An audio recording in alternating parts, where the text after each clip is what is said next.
ini kami dari kelompok 4 akan mempresentasikan materi kami dengan judul Counting of the Price Change atau aplikasi untuk perubahan harga. Sebelum memasuki pembahasan, izinkan kami untuk memperkenalkan diri. Nama saya Nur Fadila Putri Mardian. Nama saya Syakira Anita Ramadhania Mufid. Nama saya Fisyari Gina Natania. Nama saya Bidul Aulia. Nama saya Pramesya Nandese. Dan saya Nafatul Fitria. Definition of accounting of the price change. Accounting of the price change atau akuntansi perubahan harga merupakan bidang akuntansi yang membahas perubahan nilai ekonomi dan perubahan daya beli uang sebagai satuan pengukur sumber ekonomi. Perubahan harga memiliki arti yang luas, yaitu meliputi 1. Perubahan nilai barang dan jasa yang terjadi karena adanya perubahan harga suatu sumber ekonomi. Yang kedua, perubahan daya beli uang yang terjadi akibat perubahan tingkat harga atau inflasi.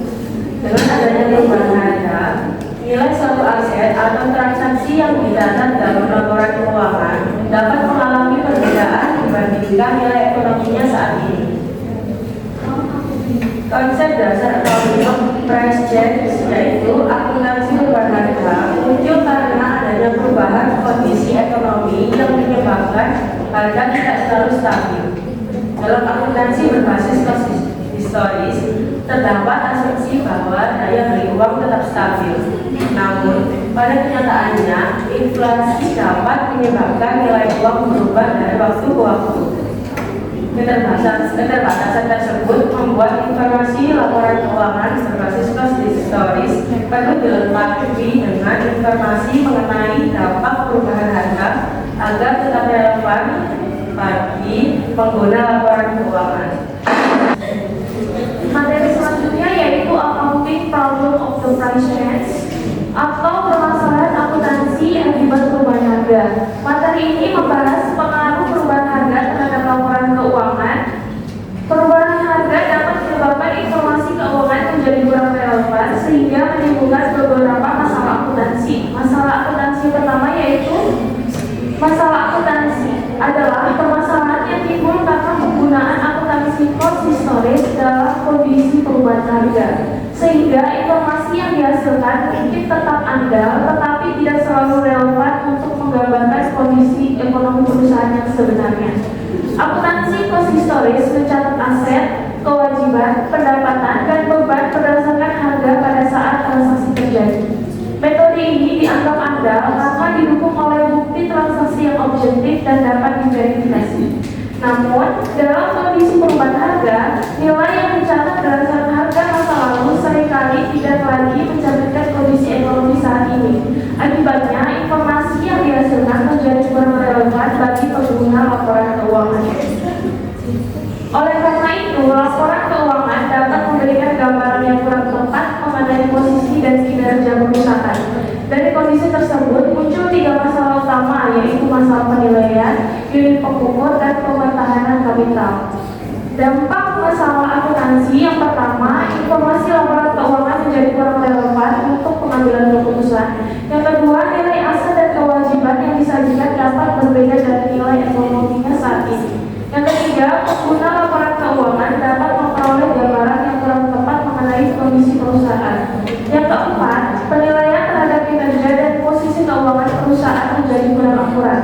Contoh dari masalah akuntansi, sebuah perusahaan membeli gedung pada tahun 2020 dengan harga 2 miliar rupiah. Pada tahun 2025, nilai pasar gedung tersebut meningkat menjadi 3 miliar 500 juta rupiah. Namun dalam laporan keuangan, gedung masih dicatat berdasarkan harga perolehan historis dikurangi berjutaan sehingga nilai yang disajikan tidak lagi mencerminkan nilai ekonomi gedung yang sebenarnya. Selanjutnya dijelaskan oleh teman saya. Yang kedua adalah masalah penilaian. Masalah penilaian adalah masalah yang timbul karena nilai suatu aset dapat berubah akibat perubahan harga spesifik sehingga nilai yang dicatat berdasarkan historis tidak lagi mencerminkan nilai ekonomi aset yang sebenarnya. Masalah penilaian muncul karena nilai suatu aset dapat berubah akibat perubahan harga spesifik pasar, atau kelangkaan barang. Perubahan ini dapat terjadi meskipun tingkat harga umum tidak berubah. Akibatnya, nilai aset yang dicatat berdasarkan cost historis tidak lagi mencerminkan nilai ekonomi yang sebenarnya. Nilai yang disajikan dalam laporan keuangan bisa menjadi terlalu tinggi atau terlalu rendah dibandingkan nilai pasar saat ini. Kondisi tersebut dapat mempengaruhi penilaian terhadap kekayaan dan kemampuan perusahaan dalam menghasilkan manfaat ekonomi. Oleh karena itu, digunakan pendekatan nilai saat ini untuk memberikan informasi yang lebih relevan. Pendekatan yang umum digunakan ada dua. Yang pertama, current cost accounting, yaitu aset dinilai berdasarkan biaya yang harus dikeluarkan untuk memperoleh aset yang sama pada saat ini. Yang kedua, current exit value accounting, yaitu aset dinilai berdasarkan harga jual atau nilai. Selanjutnya adalah dampak masalah. Yang pertama, nilai aset dalam laporan keuangan tidak mencerminkan nilai ekonomi yang sebenarnya. Posisi keuangan tinggi atau lebih rendah dari kondisi sesungguhnya. Yang ketiga, pengguna laporan keuangan dapat salah menilai kemampuan perusahaan dalam menghasilkan manfaat ekonomi di masa depan. Yang keempat, keputusan investasi, pemberian kredit, dan pengelolaan perusahaan dapat menjadi kurang tepat. Contohnya yaitu sebuah perusahaan seharga 500 juta, beberapa tahun kemudian muncul teknologi baru yang lebih efisien sehingga nilai pasar mesin tersebut turun menjadi 250 juta. Meskipun masih dicatat berdasarkan cost historis dikurangi kerusakan, nilai tersebut tidak lagi mencerminkan nilai ekonomi mesin yang sebenarnya. Masalah yang ketiga yaitu unit pengukur. Masalah unit pengukur adalah permasalahan yang timbul karena daya beli uang berubah dari waktu ke waktu, sehingga uang sebagai alat ukur dalam akuntansi tidak lagi memiliki nilai yang sama pada periode yang berbeda. Akuntansi menggunakan uang sebagai alat ukur dalam mencatat seluruh transaksi keuangan. Dalam akuntansi tradisional, uang dianggap memiliki daya beli yang stabil dari waktu ke waktu. Pada kenyataannya, daya beli uang dapat berubah akibat inflasi atau deflasi. Perubahan tersebut menyebabkan nilai rupiah pada periode yang berbeda tidak lagi memiliki kemampuan beli yang sama. Akibatnya, angka-angka dalam laporan keuangan yang berasal dari periode berbeda menjadi kurang dapat dibandingkan secara tepat. Untuk mengatasinya, dilakukan penyesuaian berdasarkan perubahan tingkat harga umum agar seluruh angka memiliki daya beli yang setara. Dampak masalahnya, yang pertama, perbandingan laporan keuangan antar periode menjadi kurang akurat. Yang kedua, nilai aset, kewajiban, pendapatan, dan beban dapat mengalami distorsi akibat inflasi. Yang ketiga, informasi keuangan menjadi kurang dapat dibandingkan secara tepat. Yang keempat, pengguna laporan keuangan dapat salah menafsirkan kondisi perusahaan karena perubahan daya beli uang tidak diperhitungkan. Contohnya, pada tahun 2020 perusahaan membeli persediaan sebesar 100 juta, sedangkan pada tahun 2025 persediaan yang sama dibeli dengan harga 150 juta. Kenaikan tersebut belum tentu menunjukkan peningkatan manfaat barang, tetapi dapat disebabkan oleh inflasi yang menyebabkan daya beli uang menurun selama periode tersebut. Yang keempat adalah masalah pemertahanan. Masalah pemertahanan kapital adalah permasalahan yang berkaitan dengan penentuan laba dalam kondisi perubahan harga, yaitu bagaimana memastikan bahwa modal perusahaan telah dipertahankan terlebih dahulu sebelum laba diakhiri dan dibagikan kepada pemilik. Masalah pemertahanan kapital berkaitan dengan penentuan laba dalam kondisi perubahan harga. Konsep ini menekankan bahwa perusahaan harus mempertahankan modalnya terlebih dahulu sebelum mengambil laba. Dalam kondisi inflasi, sebagian kenaikan nilai aset mungkin hanya mencerminkan kenaikan harga dan bukan keuntungan yang sesungguhnya. Oleh karena itu, tidak seluruh kenaikan kekayaan perusahaan dapat dianggap sebagai laba yang siap dibagikan kepada pemilik. Masalah ini melahirkan konsep pemertahanan kapital finansial dan pemertahanan kapital fisik. Tujuannya adalah memastikan bahwa perusahaan tetap mampu mempertahankan modal dan kapasitas operasionalnya sebelum membagikan laba. dua konsep utama, yaitu pemertahanan kapital finansial dan pemertahanan kapital fisik. Pemertahanan kapital finansial menekankan bahwa modal dianggap tetap apabila nilai uang investasi pemilik pada akhir periode minimal sama dengan nilai modal pada awal periode. Yang kedua, pemertahanan kapital fisik menekankan bahwa perusahaan harus mampu mempertahankan kapasitas operasional atau kemampuan produksinya sebelum laba dapat diakui. Dampak masalahnya yaitu yang pertama, laba yang dilaporkan dapat menjadi lebih besar dari laba yang sebenarnya. Yang kedua, perusahaan berisiko membagikan laba yang seharusnya digunakan untuk mempertahankan modal. Yang ketiga, kemampuan operasional perusahaan dapat menurun apabila modal tidak dipertahankan dengan baik. Yang keempat, kelangsungan usaha perusahaan dapat terganggu apabila aset produktif tidak dapat diganti pada saat diperlukan.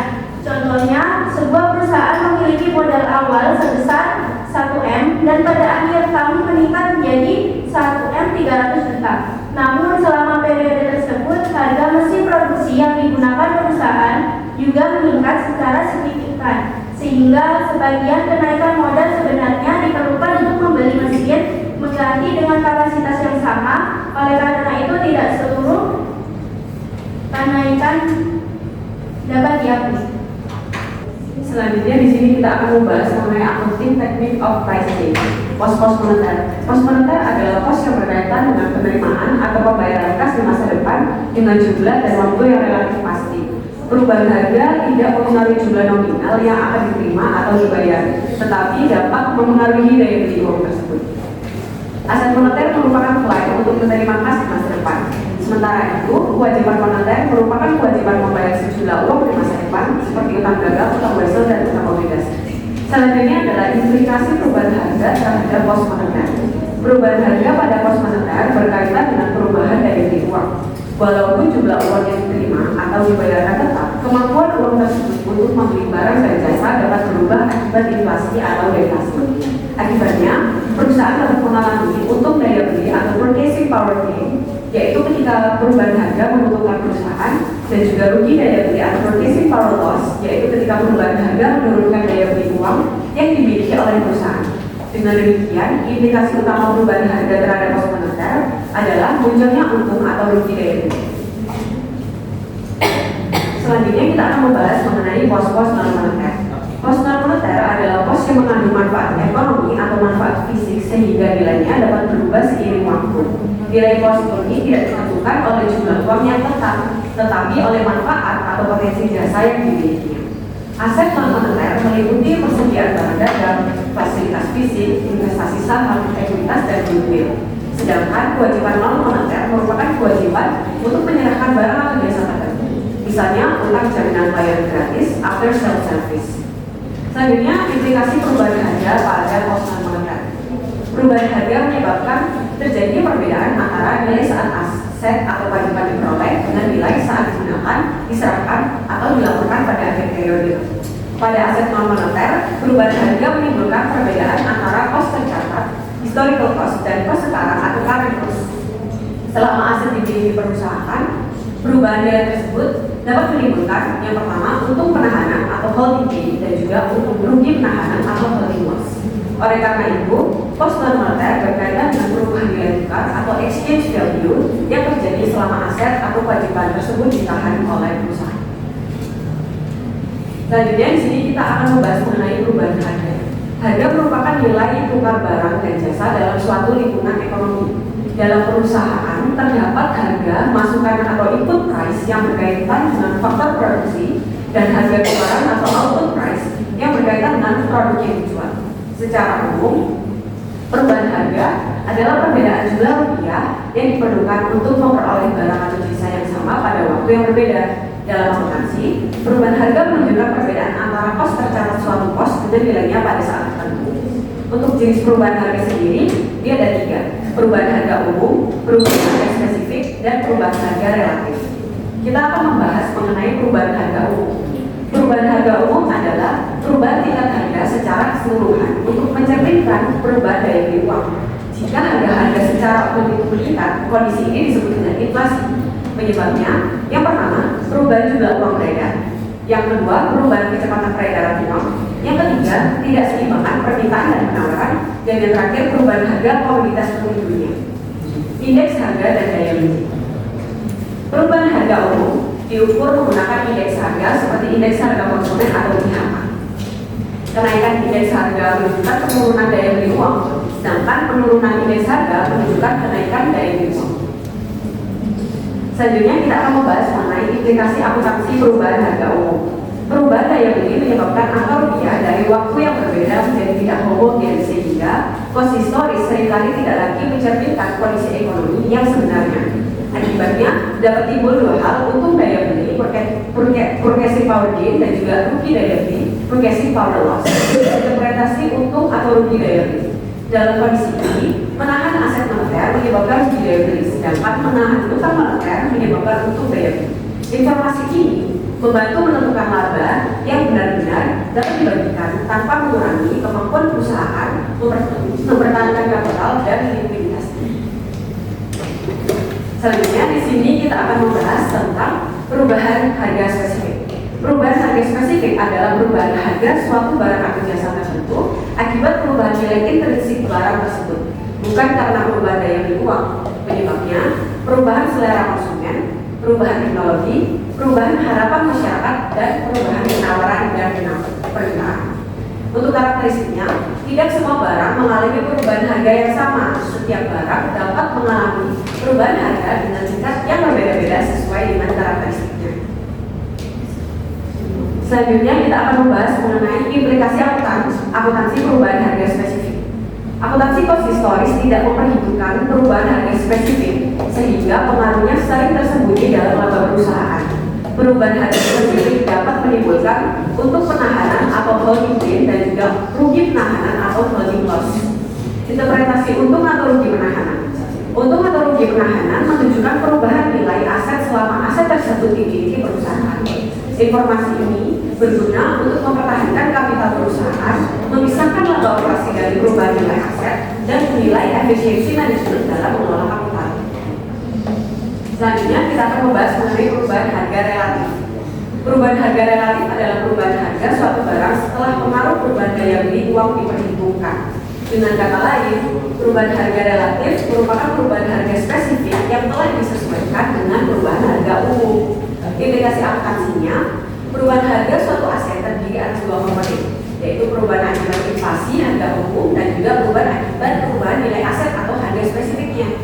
Karena itu, untuk penahanan dapat dibedakan menjadi dua, untung atau rugi penahanan moneter serta untung atau rugi penahanan real. Untuk mengungkapkan kedua pengaruh tersebut digunakan model current cost atau constant purchasing power accounting, CC atau CPPA, yang menggunakan akuntansi daya beli konstan dan akuntansi konstan. Selanjutnya yaitu membahas tentang General Price Level Accounting atau GLA, yaitu akuntansi daya beli konstan adalah metode akuntansi yang bertujuan untuk mempertahankan kapital berdasarkan daya beli. Metode ini digunakan agar perusahaan tetap mampu mempertahankan sumber ekonominya untuk memperoleh barang dan jasa yang diperlukan dalam kegiatan operasional. Selain itu, informasi daya beli penting bagi investor untuk menilai apakah daya beli yang telah dikorbankan dalam menghasilkan pendapatan dapat dipertahankan. Selanjutnya, pemilihan indeks harga untuk konversi.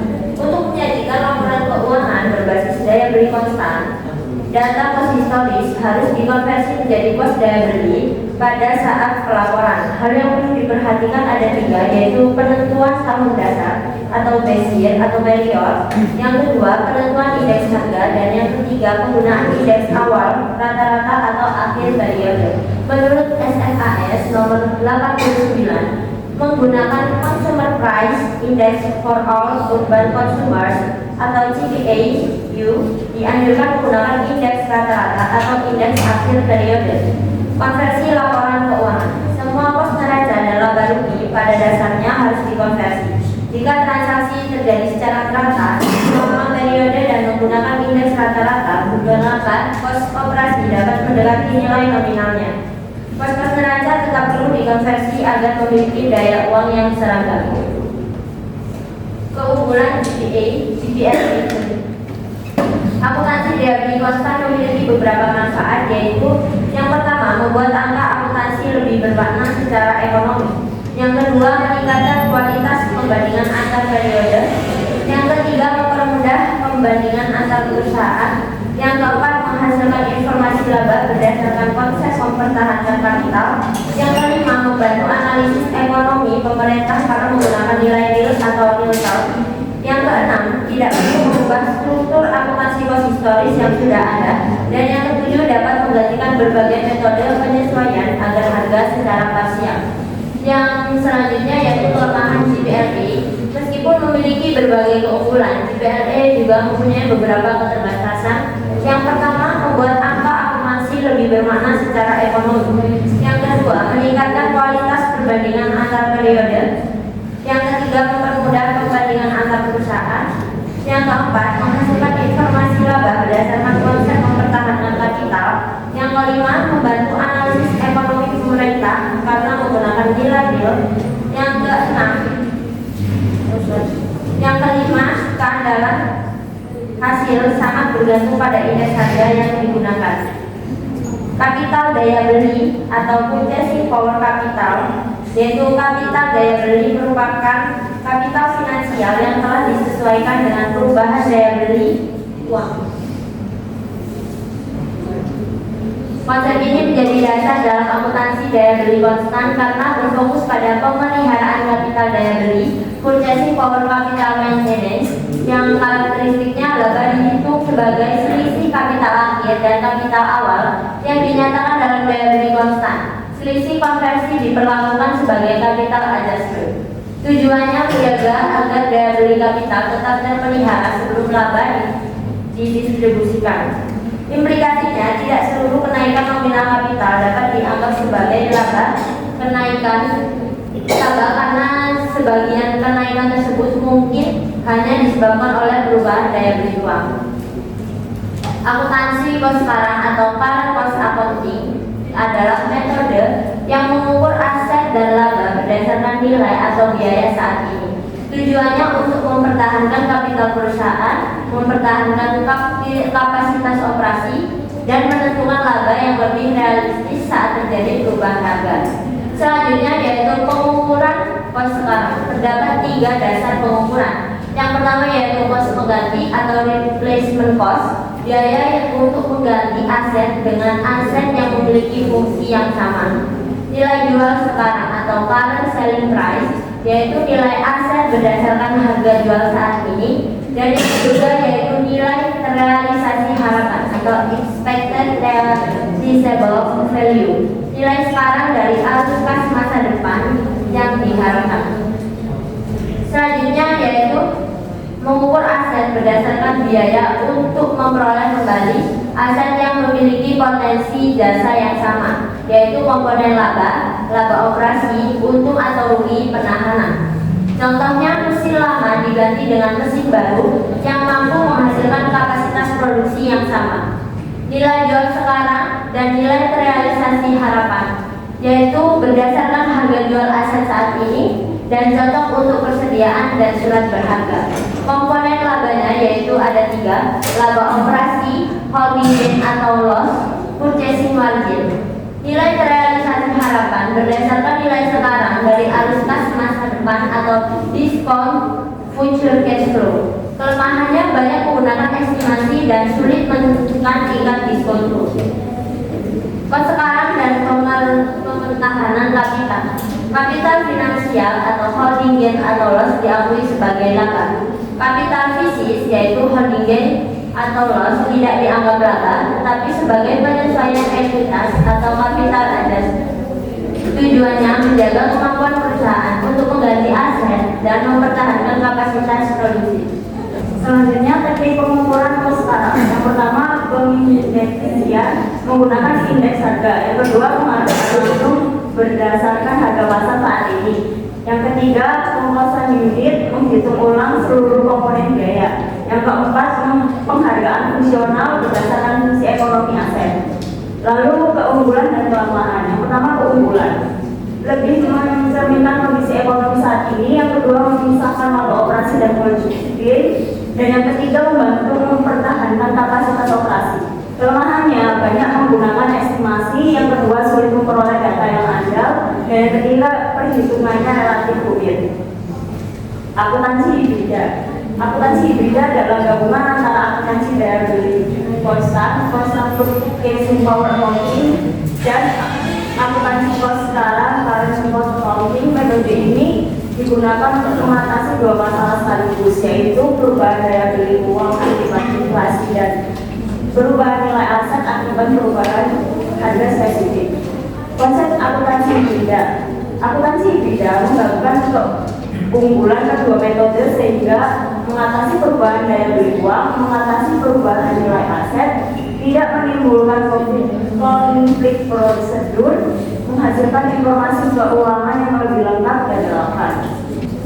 Selanjutnya yaitu fokus masing-masing metode. Ada akuntansi daya beli konstan, fokus pada perubahan harga umum atau inflasi, mengatasi ketidakstabilan daya beli uang menggunakan indeks harga umum dan juga mengakui untung atau rugi daya beli. Yang kedua yaitu akuntansi kos sekarang, fokus pada perubahan harga spesifik aset, mengatasi masalah penilaian aset menggunakan indeks harga spesifik serta mengakui untung atau rugi penahanan aset. Selanjutnya standar akuntansi perubahan harga.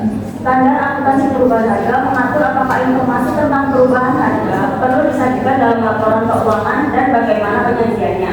Jika laporan keuangan daya beli menjadi bagian laporan keuangan lengkap, auditor juga harus memeriksa kewajarannya sehingga tanggung jawab dan risiko auditor meningkat. Di Indonesia, hingga buku ini ditulis, belum ada standar khusus mengenai akuntansi perubahan harga yang diterbitkan oleh IAI. SFAS nomor 33 tahun 1979. SFAS nomor 33 mewajibkan perusahaan tertentu mengungkapkan informasi mengenai pengaruh inflasi dan perubahan harga dalam laporan tahunan. Berlaku untuk perusahaan yang memiliki persediaan dan fasilitas fisik lebih dari 125 juta dolar atau memiliki aset neto lebih dari 1 miliar dolar. Informasi minimum daya beli konstan, laba operasi berlanjut berdasarkan daya beli konstan, untung atau rugi daya beli atas kos moneter neto. Informasi minimum kos sekarang. Yang pertama laba operasi berdasarkan kos sekarang. Yang kedua nilai kos sekarang persediaan dan fasilitas fisik akhir tahun. Yang ketiga untung atau rugi penahanan.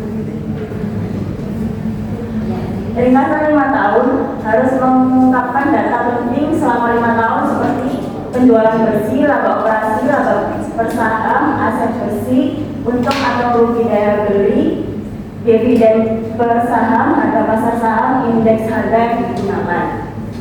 SFAS nomor 82 tahun 1984. Setelah evaluasi selama 5 tahun, FASB menerbitkan SFAS nomor 82. Perubahan utama yaitu kewajiban mengungkapkan informasi daya beli konstan dihapus. Alasannya yang pertama, pengguna sering bingung membedakan informasi daya beli dan kos sekarang. Yang kedua, terjadi information overload atau terlalu banyak informasi. Dan yang ketiga, biaya penyusunan dianggap lebih besar daripada manfaatnya.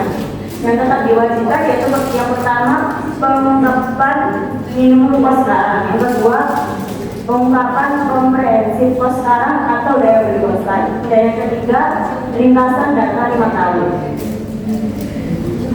SFAS nomor 89 tahun 1986. SFAS nomor 89 menggantikan SFAS nomor 82. Perubahan utamanya yaitu yang pertama, mengungkapkan informasi perubahan harga tidak lagi wajib, tetapi hanya dianjurkan encourage. Dengan demikian, pengungkapan menjadi sukarela. Alasan penerbitan SFAS nomor 89 yaitu yang pertama, informasi perubahan harga jangan digunakan. Yang kedua, informasi daya beli dianggap membingungkan. Yang ketiga, pengguna memiliki sumber informasi lain. Yang keempat, standar terlalu kompleks. Yang kelima, biaya lebih besar daripada manfaat. Dan terakhir, perubahan harga saat itu dianggap tidak terlalu signifikan. Argumen yang menolak SFAS nomor 89 yaitu yang pertama, laba kos historis dapat menimbulkan ilusi karena menyembunyikan penurunan modal. Yang kedua, jika standar diterapkan kembali, biaya penerapan akan besar. Banyak perusahaan sudah melakukannya. Standar dianggap akan semakin relevan di masa depan. Kesimpulannya, dari hasil analisis di atas dapat disimpulkan bahwa accounting of the price change merupakan konsep akuntansi yang membahas dampak perubahan harga dan perubahan daya beli uang terhadap laporan keuangan. Konsep ini muncul karena akuntansi biaya historis seringkali tidak mampu menggambarkan kondisi ekonomi perusahaan secara akurat ketika terjadi inflasi atau perubahan nilai aset. Perubahan harga menimbulkan tiga masalah utama, yaitu masalah penilaian aset, masalah unit pengukur akibat perubahan daya beli uang, dan masalah pemertahanan kapital dalam penentuan laba. Selain itu, perubahan harga juga mempengaruhi pos moneter dan non moneter serta dapat menimbulkan untung atau rugi daya beli maupun untung atau rugi penahanan aset. Untuk mengatasi permasalahan tersebut, dikembangkan beberapa pendekatan, yaitu General Price Level Accounting (GPLA) yang menyesuaikan laporan keuangan berdasarkan perubahan tingkat harga umum, Current Cost Accounting (CCA) yang menggunakan nilai atau biaya pengganti saat ini, serta Hybrid Accounting yang menggabungkan kedua metode tersebut. Masing-masing pendekatan bertujuan menghasilkan informasi keuangan yang lebih relevan dan mencerminkan kondisi ekonomi yang sebenarnya. Dengan demikian, akuntansi perubahan harga berperan penting dalam meningkatkan kualitas laporan keuangan, menjaga pemertahanan kapital perusahaan, serta membantu pengguna laporan keuangan dalam mengambil keputusan ekonomi yang lebih tepat, terutama pada kondisi ekonomi yang mengalami perubahan harga secara signifikan. Siapa yang mau bertanya?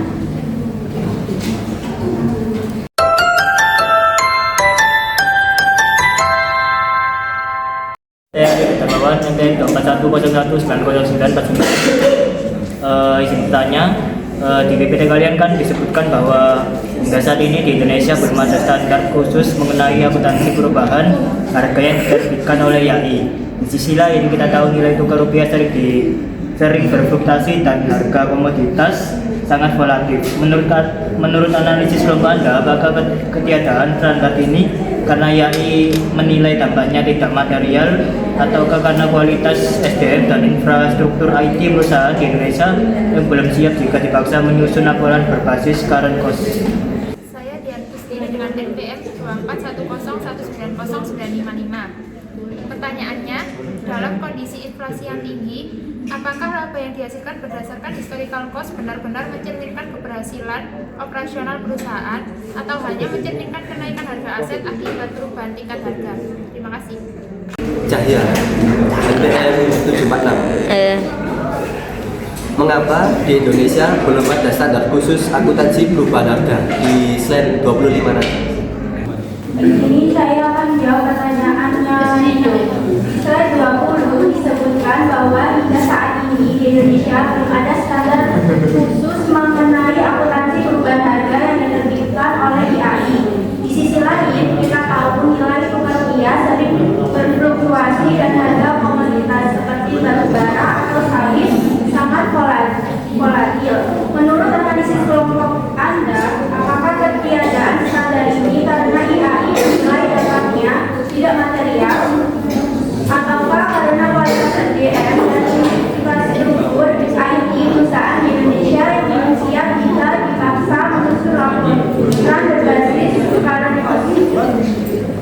Jawabannya adalah, menurut analisis kelompok kami, ketiadaan standar khusus akuntansi perubahan harga di Indonesia bukan berarti YAI menganggap dampak perubahan harga tidak material.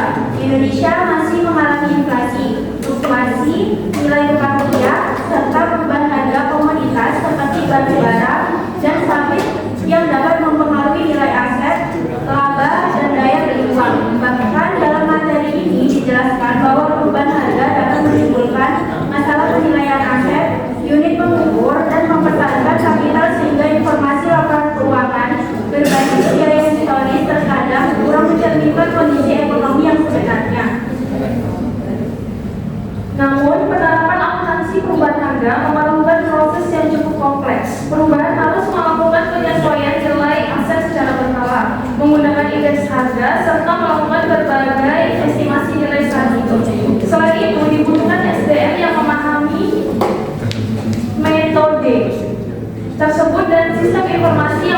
menyediakan data harga yang akurat.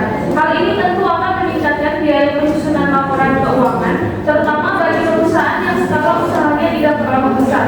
Dalam materi juga disebutkan bahwa salah satu kelemahan metode ini adalah biaya penyusunannya mungkin tidak sebanding dengan manfaat yang diperoleh dan proses perhitungannya relatif rumit. Oleh karena itu, menurut kelompok kami, alasan utama belum adanya standar khusus dari BAI adalah pertimbangan cost and benefit. Artinya, manfaat informasi tambahan yang dihasilkan belum tentu lebih besar daripada biaya, kompleksitas, dan kesiapan yang dibutuhkan untuk menerapkannya secara luas. Faktor kesiapan SDM dan infrastruktur IT memang menjadi pertimbangan, tetapi lebih sebagai faktor pendukung. Jadi, ketiadaan standar ini lebih disebabkan oleh pertimbangan efisiensi dan regulasi penerapan di Indonesia saat ini, bukan karena dampak perubahan harga dianggap tidak penting. Bahkan, pengalaman di Amerika Serikat menunjukkan bahwa standar mengungkapkan perubahan harga pernah dikurangi kewajibannya karena dianggap terlalu kompleks dan biaya penerapannya lebih besar daripada manfaatnya. Gimana itu?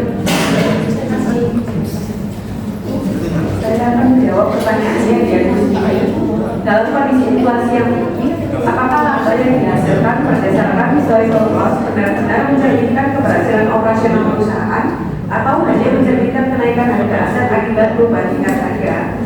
Menurut analisis kelompok kami, dalam kondisi inflasi yang tinggi, laba yang dihitung berdasarkan historical cost belum tentu sepenuhnya mencerminkan keberhasilan operasional perusahaan.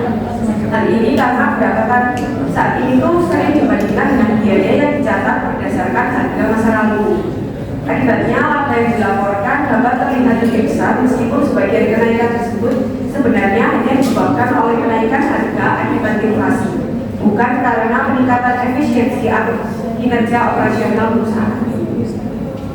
Sebagai contoh, perusahaan menjual persediaan pada harga yang sudah meningkat karena inflasi, tetapi harga pokok penjualan masih menggunakan biaya perolehan lama yang lebih rendah. Selisih yang besar tersebut akan meningkatkan laba otomatis. Padahal perusahaan mungkin harus mengeluarkan biaya yang jauh lebih tinggi untuk mengganti persediaan atau aset yang telah digunakan. Dalam kondisi seperti ini, sebagian laba yang dilaporkan sebenarnya merupakan holding gain atau keuntungan akibat kenaikan harga, bukan karena laba operasi murni. Dapat disimpulkan bahwa pada saat inflasi tinggi, laba berdasarkan historical cost berpotensi melebihkan keberhasilan operasional perusahaan. Untuk memperoleh gambaran yang lebih realistis, perlu dipertimbangkan informasi yang telah disesuaikan dengan perubahan harga, sehingga pengguna laporan keuangan dapat membedakan antara laba yang berasal dari aktivitas operasional dan laba yang timbul akibat kenaikan harga aset atau perubahan daya beli uang. Bagaimana Dian? Apakah ada tambahan? Terima kasih. Selanjutnya, saya akan menjawab pertanyaan dari saya, yaitu mengapa di Indonesia belum ada standar khusus akuntansi perubahan harga seperti di slide 25. Menurut kelompok kami, Indonesia belum memiliki standar khusus akuntansi perubahan harga karena penerapannya cukup kompleks dan memerlukan biaya yang besar, seperti penyesuaian nilai aset secara berkala, penggunaan indeks harga, serta SDM dan sistem informasi yang memadai. Selain itu, IAI kemungkinan menilai bahwa manfaat penerapan standar tersebut belum lebih besar dibandingkan biaya dan kesulitan implementasinya, sehingga hingga saat ini belum diterbitkan standar khusus mengenai akuntansi perubahan harga. Bagaimana? Terima kasih. Demikian presentasi yang dapat kami sampaikan. Kurang lebihnya kami mohon maaf. Terima kasih atas perhatiannya. Wassalamualaikum warahmatullahi wabarakatuh.